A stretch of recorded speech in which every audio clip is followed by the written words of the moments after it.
Bonjour à tous et bienvenue dans ce 51e épisode de la POSCAF, un podcast de l'Académie de la qualité efficace. Et aujourd'hui, je suis avec mon collègue, collègue, c'est ce qu'on veut, Arnaud. Le copain.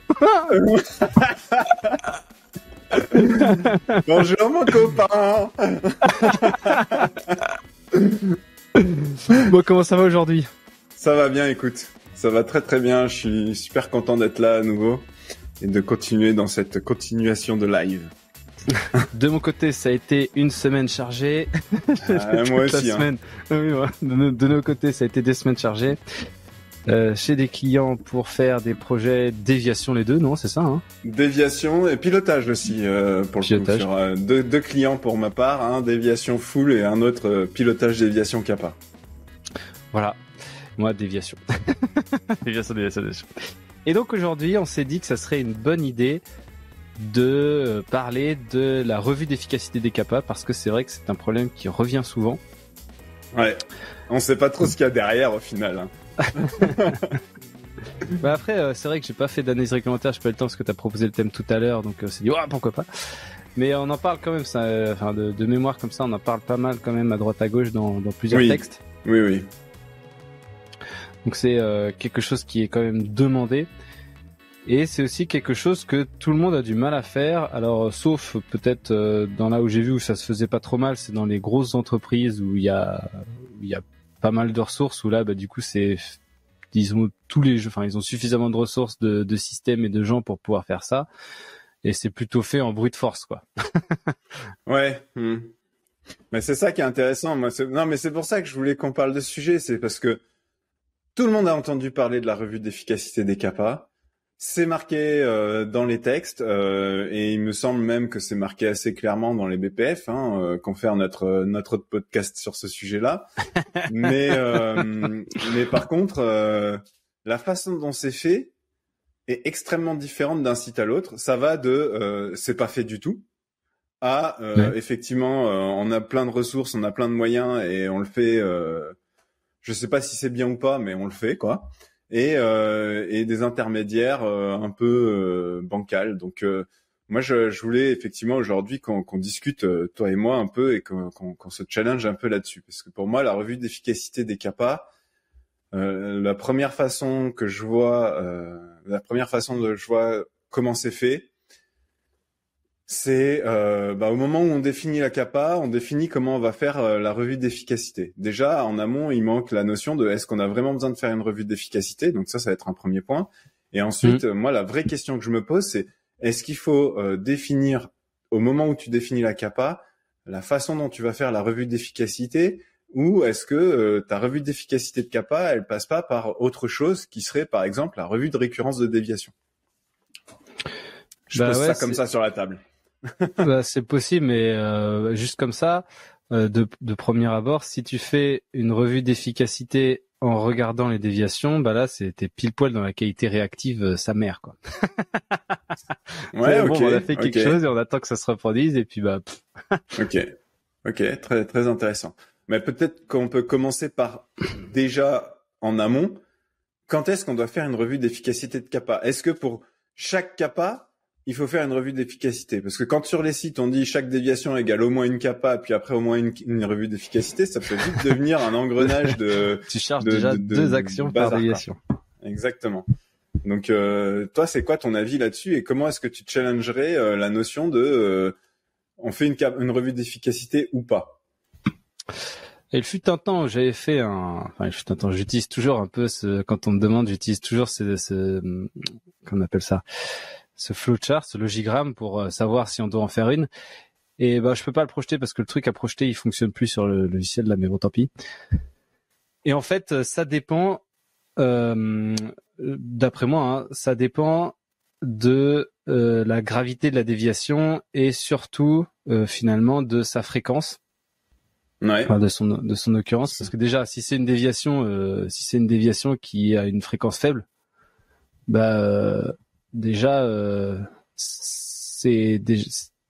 c'est un peu pénible de refaire des revues d'efficacité sur une déviation fréquence faible. Alors ça, c'est effectivement aussi dépendant mais c'est là où finalement c'est un peu faux aussi, parce que si jamais tu peux mettre en place une vérification d'efficacité avec des signes avant-coureurs, ou par exemple des vérifications d'implémentation avec des observations de tâches et des trucs comme ça, et ben c'est peut-être ça peut peut-être marcher aussi. Donc finalement ce que je raconte ça marche pas ultra bien. Et donc je pense que c'est le meilleur conseil de ta vie. Et je pense aussi que c'est lié à la gravité.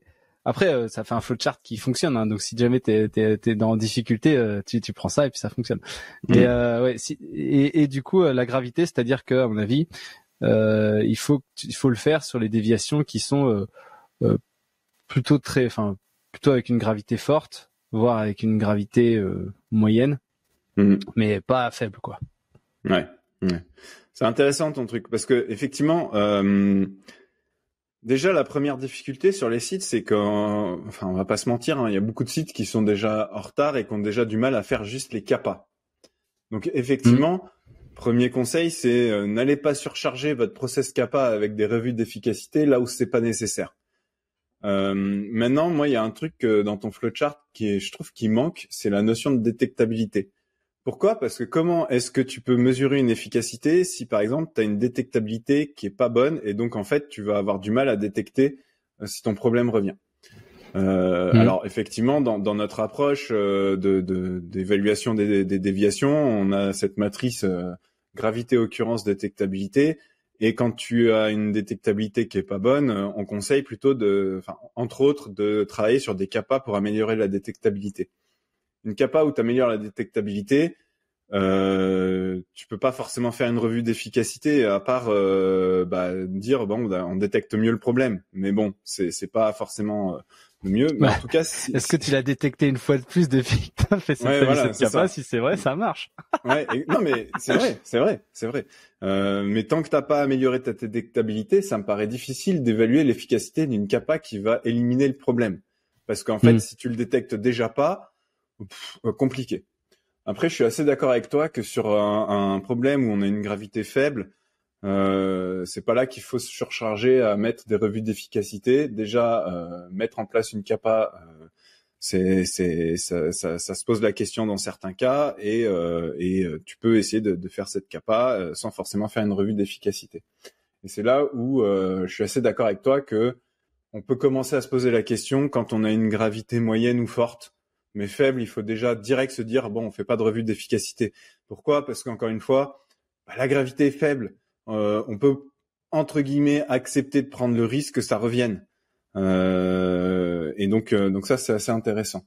Et après effectivement, deuxième facteur de choix, c'est la récurrence. Si c'est la première fois que ça se produit, est-ce qu'il faut mettre des efforts pour aller chercher l'efficacité de ta CAPA ? Moi, j'aurais tendance à dire, dans le but de préserver les efforts au bon endroit, il vaut mieux s'intéresser là où on a une récurrence. Parce que là, ça commence à devenir un truc problématique qui revient.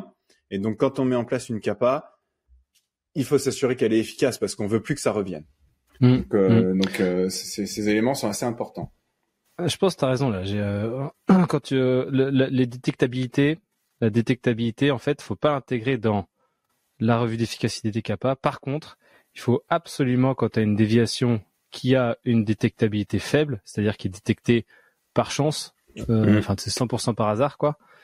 Et ben, c'est là où il faut absolument améliorer la détectabilité de ce problème. Et en fait, là, sur une détectabilité faible, effectivement, peut-être que la revue d'efficacité, en tout cas, et je pense que et du coup, il faut mettre en place cette revue d'efficacité sur une déviation qui a une détectabilité faible, c'est-à-dire que t'estimes la fréquence d'apparition de ton problème. Imagine, je passe de la poudre dans un tuyau. Du coup, là, il faut aller démonter, faut aller faire un lot, regarder s'il y a de la poudre. Ça, après, c'est quasiment, c'est quasiment, ça fait quasiment partie de la gestion du problème, quoi. Ouais, je suis pas sûr que ça soit dans l'effectiveness check, ou alors tu te dis dans 6 mois on va regarder un petit coup voir s'il y en a toujours, mais c'est trop tard encore une fois, quoi. Là tu as le méga problème une deuxième fois. Donc je pense que c'est dans la gestion du problème en lui-même que ça doit être fait, et quand c'est presque Je sais pas, ouais. Je sais pas ce que t'en penses, mais c'est pratiquement ça fait presque partie du curatif, quoi, quasiment. Ouais, non, je suis assez d'accord avec toi. Mais du coup, donc la détectabilité, il faut la traiter un peu à part. C'est pas ça qui va te faire ta revue d'efficacité, parce que tant que t'as pas une bonne détectabilité, tu auras du mal à faire une bonne revue d'efficacité. Donc tant que t'as pas traité ça, ça sert à rien de mettre en place une action de revue d'efficacité, ne serait-ce que pour le résultat de l'action en fait. Après, effectivement, bah du coup, si tu dis que pour faire ta revue d'efficacité, tu vas aller vérifier ça au bout de 3 mois, puis au bout de 6 mois, c'est un peu une détectabilité que tu mets en place, finalement.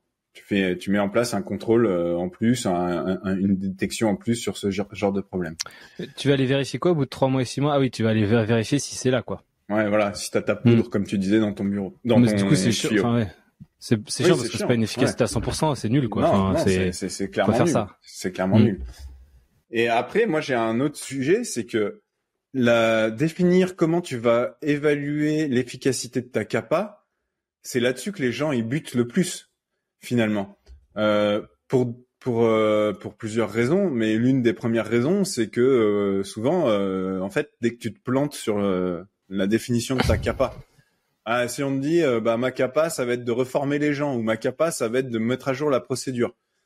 Et comment tu vas faire pour vérifier que ta capa, elle est vraiment efficace? Tu vas aller vérifier qu'il n'y a pas de problème. Donc finalement, c'est quoi? C'est que tu vas aller faire une revue des récurrences de tes déviations. Du coup, tu peux coupler ça avec, finalement, est-ce qu'il vaut mieux pas, en amont, mettre en place une revue des récurrences de déviation tous les 3 mois ou 6 mois. 6 mois, ouais. Et pas une revue de récurrence en regardant main d'œuvre, méthode, machin, en regardant vraiment les causes. Donc il faut rentrer dans le détail des sujets. Est-ce que ça, c'est pas suffisant pour faire tes revues d'efficacité de capa, puisque tu mets une capa, si elle est efficace, c'est que ton problème, il ne revient plus. Donc si ton problème revient, c'est que ta capa, elle est pas efficace.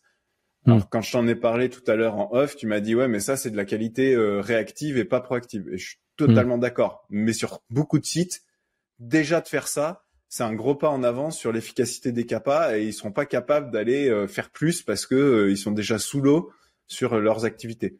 Donc il faudrait à minima faire ça.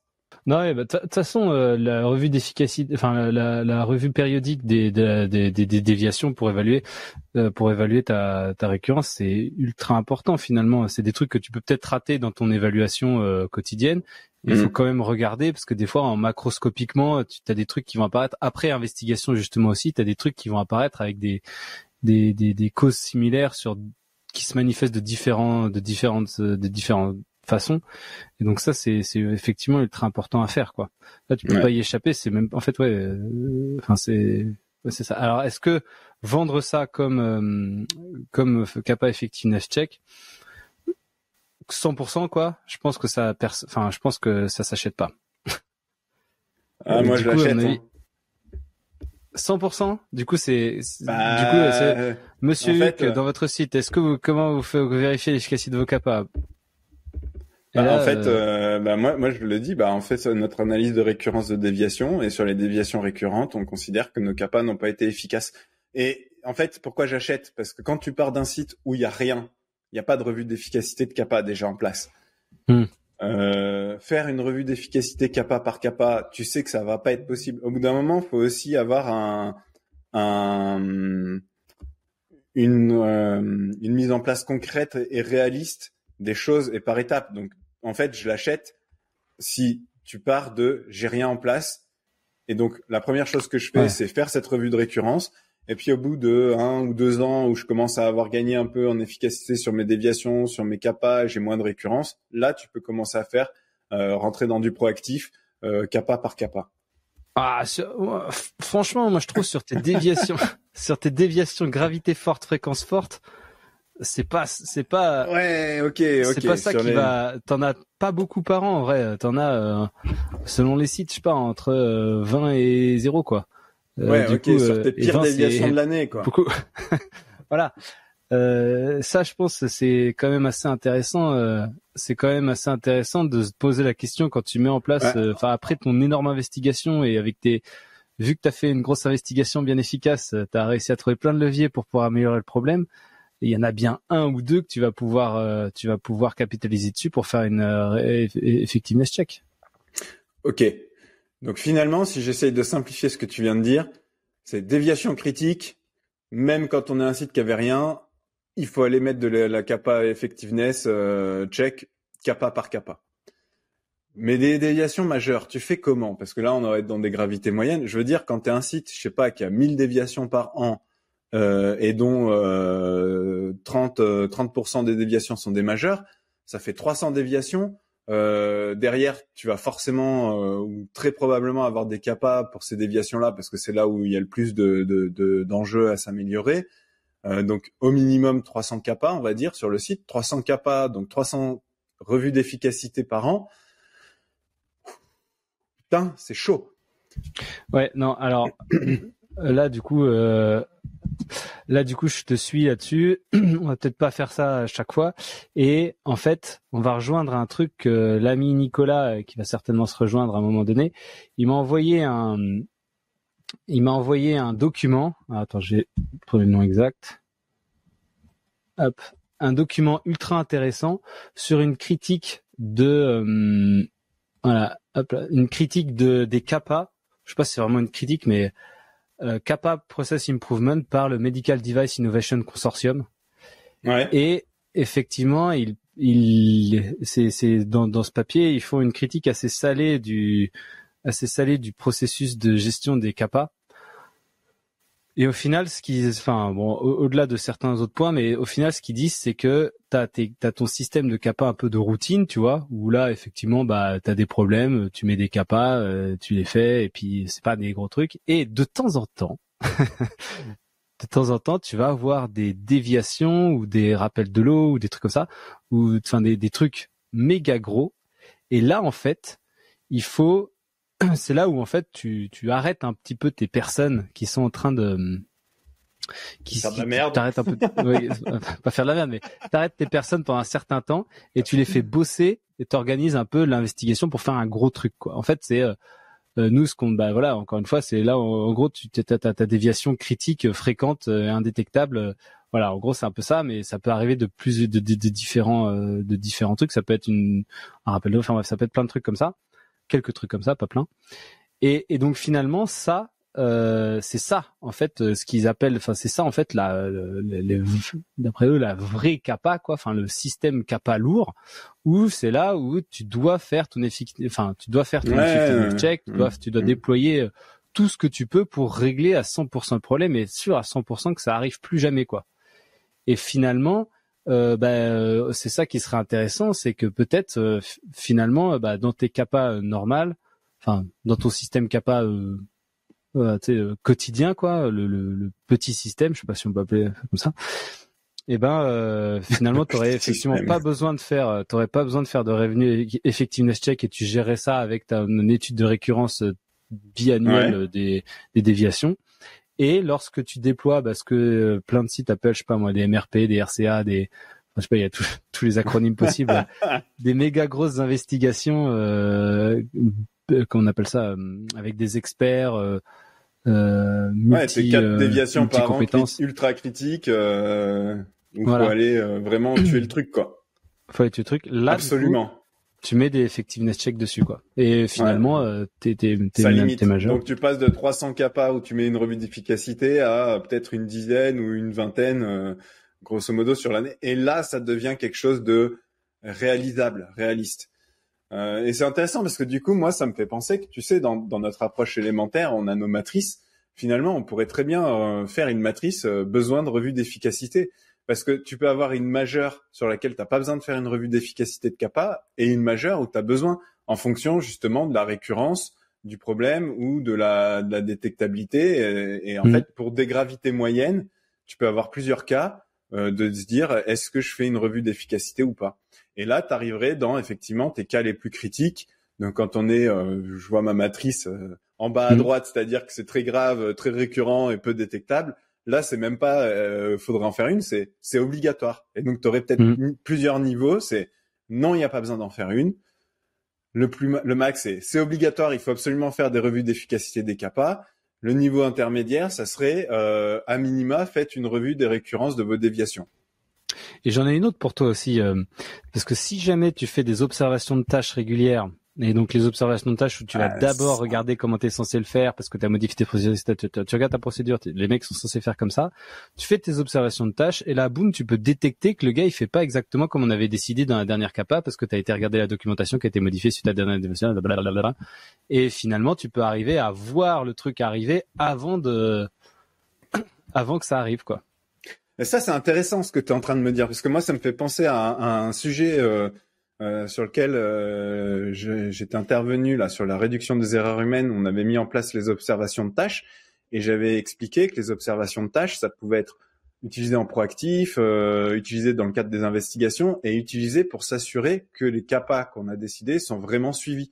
Et finalement, c'est faire une observation quand tu mets en place une nouvelle façon de faire en termes de CAPA et que tu l'accompagnes d'observation de tâches pour t'assurer que c'est bien mis en place, c'est une partie de ta revue d'efficacité, parce que la première cause du manque d'efficacité d'une CAPA, c'est de dire on va fonctionner différemment, mais en fait, en réalité sur le terrain, ça change pas parce que les gens font toujours comme avant.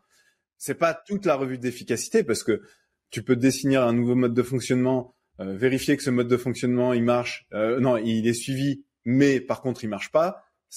L'observation de tâches ne permettra pas de l'identifier. Mais par contre, si tu vois pas de résultat sur ta CAPA et que t'as pas vérifié que ton suivi, que les gens ont bien changé leur méthode de faire, bah tu peux pas savoir si c'est que ça marche pas parce que la CAPA était pas bonne ou si c'est parce que les gens ont pas suivi le nouveau mode de fonctionnement. Ouais, l'implémentation n'est pas faite. Ouais. Et donc je vais me corriger un peu.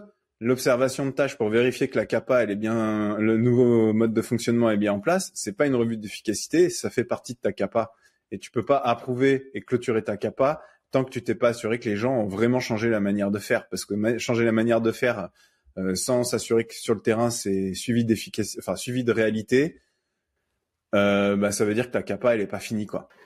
Ouais, c'est presque philosophique ce qu'on est en train de dire, parce que bah oui, c'est ça la revue d'efficacité et la revue d'efficacité et la vérification d'implémentation, c'est tu vois, c'est non, c'est pas pareil. C'est pas pareil. S'assurer que c'est implémenté.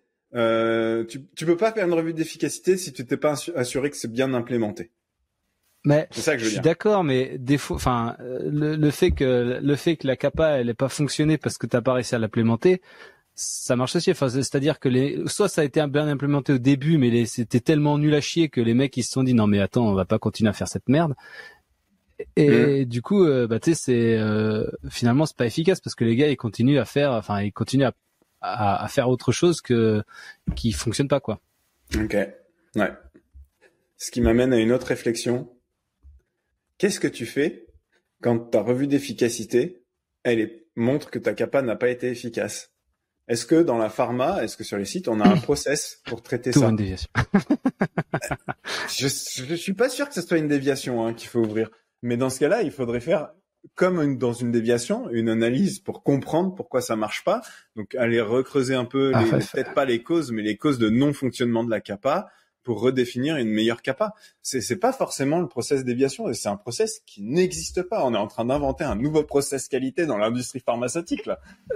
C'est vrai que c'est vrai que imagine, je vois trop les gars, bon bah on va voir, ah bah non bah ça a pas marché. Ah bon bah tant pis, bah ferme l'efficacité inject et puis bah à demain.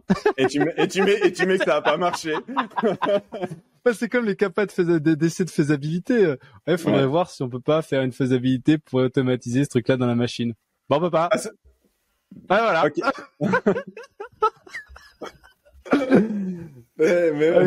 Fermé, classé. Voilà. Mais c'est une vraie question, parce que moi, je ne pense pas que quand t'as une capa qui est pas efficace, tu ouvres une déviation. C'est pas une déviation. Une déviation, c'est encore une fois, pour moi, t'as une situation inhabituelle qui s'est produite et tu dois l'analyser. Là, on est dans l'amélioration continue, on est dans un autre process. Et l'investigation de pourquoi ma capa n'est pas efficace, elle est même différente d'une investigation il y a eu un problème qui s'est produit. Moi, je pense, c'est quand même une investigation après. Oui, mais c'est pas la même approche d'investigation à mon sens. Donc c'est pas une investigation de déviation. Donc c'est pas une déviation. Donc il nous manque un process. De toute façon, c'était sûr que c'était pas une déviation. C'était sûr que c'est presque plus un écart d'audit que là on va tomber sur le truc que je disais tout à l'heure. Non, mais c'est de l'amélioration continue et putain de merde. En fait, le jour où on comprendra que les déviations et les CAPA, c'est de l'amélioration continue, eh ben, il faut peut-être aller jusqu'au bout et le process CAPA, finalement, il s'arrête pas au moment où ta CAPA, elle est faite. Il s'arrête au moment où tu as éradiqué le problème.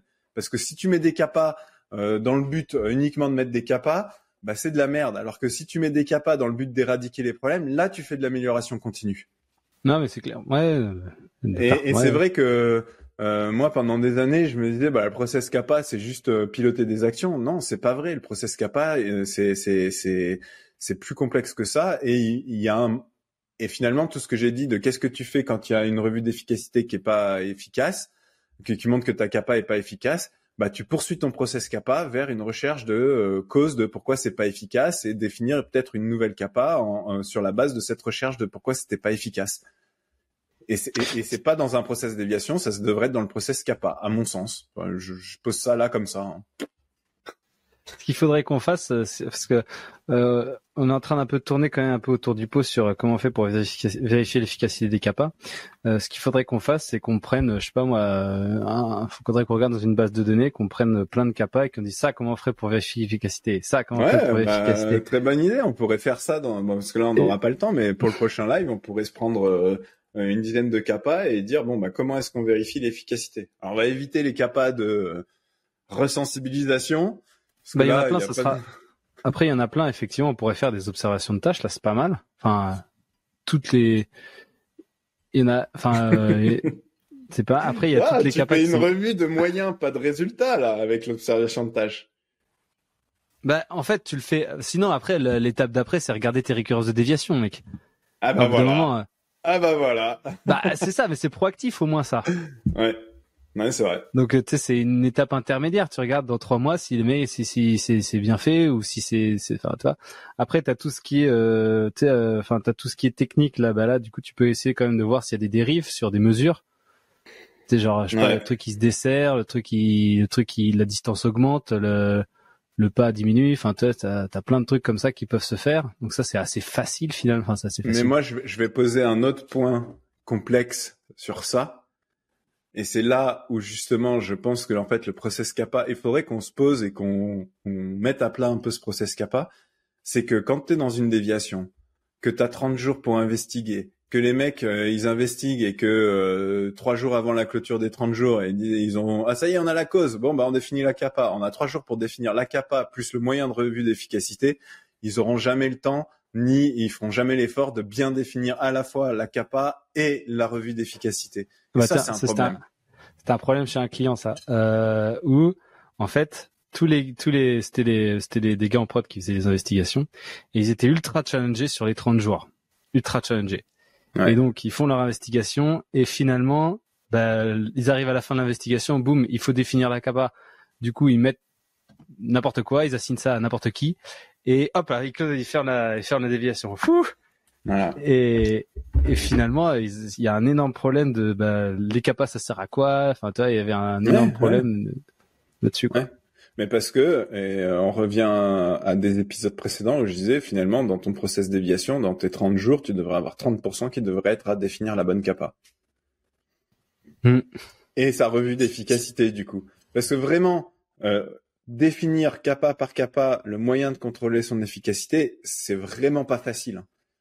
Trouver le bon moyen de mesure, si tu as pas les éléments pour mesurer au quotidien, est-ce qu'il faut pas le mettre en place et du coup ça fait partie de ta CAPA, etc., c'est pas facile. Et après, derrière, il faut le piloter comme tu pilotes la réalisation de tes CAPA, tu pilotes la revue d'efficacité parce que sinon tu te retrouves ah bah mince, on a un énorme backlog de revue d'efficacité, on a des trucs qu'on devait vérifier il y a 2 ans et on l'a toujours pas vérifié. Ou bah ça après tu fais une action, enfin si tu pilotes bien tes CAPA, enfin tu pilotes bien tes actions, t'as une action de plus à faire à la fin du mois en disant d'aller mesurer tel truc ou de faire une observation de tâche sur tel truc. Bon ça devrait passer quoi. Si tu pilotes bien tes CAPA. Bon après ça sort un peu du contexte d'Effective Check, mais en même temps pas plus que ça parce que c'est comment faire pour définir ta bonne CAPA et un truc qui est ultra important, c'est d'aller voir le gars qui va faire la CAPA, par exemple la maintenance, avec, bah voilà, moi j'ai trouvé ça comme root cause, et c'est lui qui va te dire qu'est-ce que lui peut faire avec cette route cause. Parce que déjà, s'il le fait pas, il va pas avoir envie de le faire. Ça va, enfin, et en plus, il va pouvoir te donner un avis sur s'il n'a pas participé à l'investigation, ce serait dommage de pas l'avoir fait, mais bon, des fois ça arrive. Il va pouvoir te dire, ouais, non, mais ça, je suis pas d'accord avec cette route cause par rapport à ça, c'est sûr que c'est pas ça qui peut l'avoir causé. Là, il aurait fallu appliquer dans la déviation. Déjà ton investigation, elle est pourrie, là, déjà, hein, du coup, si c'est comme ça. Ouais, mais, déjà, c'est quand même intéressant, au moins de confronter ça, quoi, hein.